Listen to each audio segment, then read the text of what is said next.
This is D-Boy from West Coast Uncensored. How you guys all doing? This is West Coast Uncensored Professional Wrestling Edition by D-Boy. And look at what we got on. We got on the... Let me see if I can get a better look at this, that you guys see this even better. This is my... and I know it's probably in reverse order, so that's me. But this is the Throne. This is the Throne Breaker. Cody Rhodes Throne Breaker. Shirt from Pro Wrestling Tees AEW brand, and I'm here just going to talk about it, and then that will lead me into the wrestling edition of West Coast Uncensored. And I want to talk a little bit about, man, the last 2 weeks we've seen actually the beginning of AEW on TNT, man, and it has been a really good 2 weeks. 2 weeks of great action, 2 weeks of great TV, putting it together. I am so excited about it because it's been two great shows and I'm thinking for those of us who have been looking for something different, for me for years, and seeing something produced and done for the wrestling fan by young businessmen who want to create another atmosphere and another way to do something that's been different the way it's been done in this monopoly-driven business, especially the last 18 years since the closing of the doors of WCW, when there's really been a monopoly, and D-Boy was not down with the monopoly and has not been. Actually, I had left wrestling, and I have a prior podcast on this back in 2001, and actually had a long hiatus away from wrestling. I tried for, I believe, 2 weeks to watch it after the purchase by WWF at that time. I don't think it was WWE until later. And I just kind of just walked away and did not take part in it, because I even walked away and I believe the words I believe, that it's over and it is a monopoly. And it came to be true.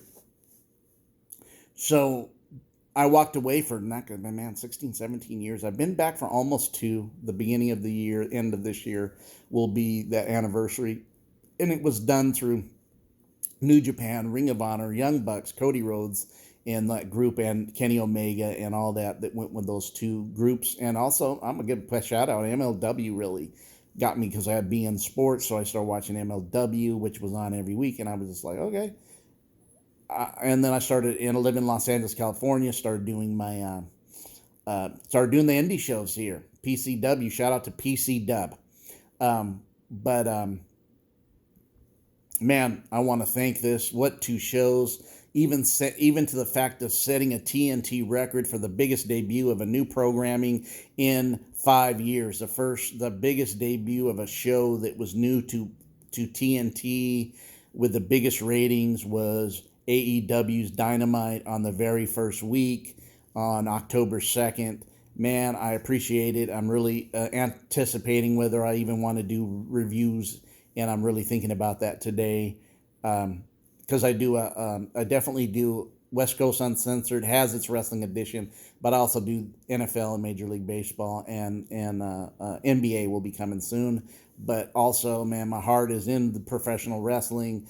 I'm what Cody Rhodes calls and AEW calls. I've heard the Bucks use this term. I am a returner, and my returning is a lot to do with professional wrestling, man. I was built on this from a kid. My grandfather in Fresno, California, where we lived in that area, Merced, about 55 miles north of there. As a kid, I used to watch big time wrestling. So yes, that was definitely territory days, and it was big time wrestling, I believe, on CBS, ABC, Channel 30, or Channel 47, and man, yes, that's where the foundation of it began, even into when I moved to Los Angeles, into the Los Angeles edition of what was happening in the territory back through the 70s and stuff. So am I excited? I'm very excited for what's happening. Man, it's a turn on to see somebody that's taking notice, that's keeping storylines and building storylines.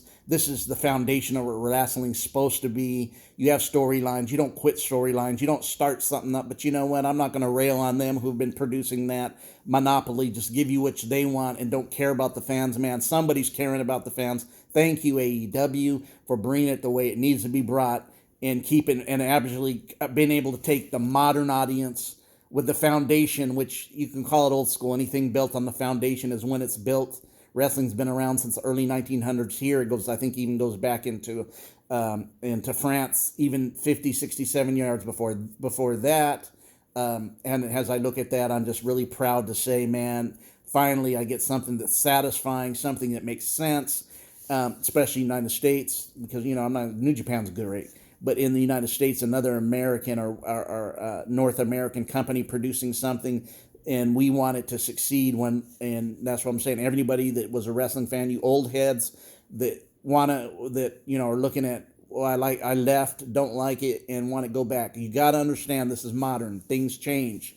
It is not. You're not going to get Bulldog Brower from 1977. They're not here. John Studd from 1981. It's not happening.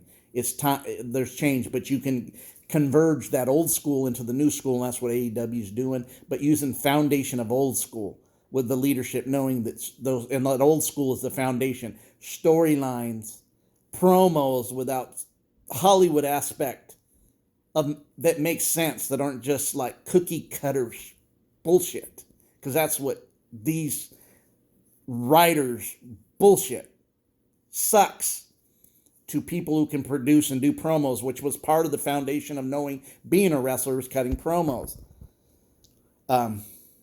Jericho's promo on the second show was just off the chart. That's what it's about. Those are the promos I'm talking about that we need to see. That's what I would call as being the old school promo. But you can do it modernly, man. It's a storytelling aspect, bringing back the storytelling. You can storytell in the ring, but you can still storytell doing high spot matches. I just seen it with Private Party and the Young Bucks.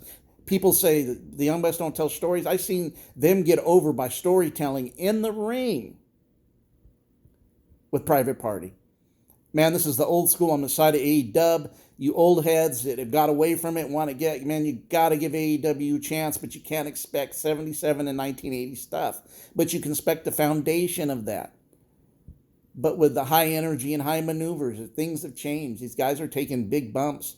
There are some people that do things a little different, and there are some that tell. Cody Rhodes has been great so far of telling stories in the ring, kind of an old school matches, but with a few high spots. Being able to get the young people over. It's about getting the young guys over, not burying them. So, man, a great job, AEW, man, these 2 weeks. You got to support it. Thank you, Tony Khan and the Khan family, for being, it's not a corporation just buying a business and running a wrestling company. That's happened in the past, and it doesn't work. This is a guy that loves wrestling. It's his life. He breathes it, eats it, loves it, married to it, and wanted to produce that type of thing that was different for those who wanted something different. I appreciate you, Tony Khan. I appreciate the AEW mindset. Will there be mistakes? Yes, they will be. I see people on social media, don't be so toxic, man. You're going to make mistakes, but are you willing to correct and learn from your mistakes? They are. They ask us for our input on matches, not just give us what they want and say like it or lump it because we are the only ones. No, they're saying, what do you want? What makes you happy? What kind of things do you like? What makes you happy? What are you wanting to see? What's your input? You can't make everybody happy, but you can make sense, and that's what I see happening. They're making sense of the wrestling. Man, thank you, AEW. Thank you, Tony Khan. Thank you, Cody Rhodes. Thank you, the Young Bucks. Thank you, all the Kenny Omega, for taking a chance on yourself, walking away for what you had. You had established New Japan. You were the New Japan top champion when you left, and you took a chance on yourself to do something, man. A lot of people won't take a chance on themselves. I guarantee you, I don't know if they'll ever see this. If they ever go revival, take a chance on yourself. I think you guys can and will, and you'll definitely like what you're doing, man, because it's about enjoying your passion, not just doing always things for money, but enjoying your passion. You got to enjoy the passion. You just can't do something and not be happy, which happens quite a bit in certain situations in life and other aspects. But I appreciate it. AEW, you brought it, setting record in that first week. Awesome. Great show the second week. It needs an expansion. Things are great. Setting, and I see things that set up on social media you guys did in the summer, flourishing 3 months. It is about long-term booking. It is not about short-term booking. Great job, AEW. That's what is needed, and that makes sense, and that's foundation. You guys have a great day. West Coast Uncensored, Professional Wrestling Edition. See ya.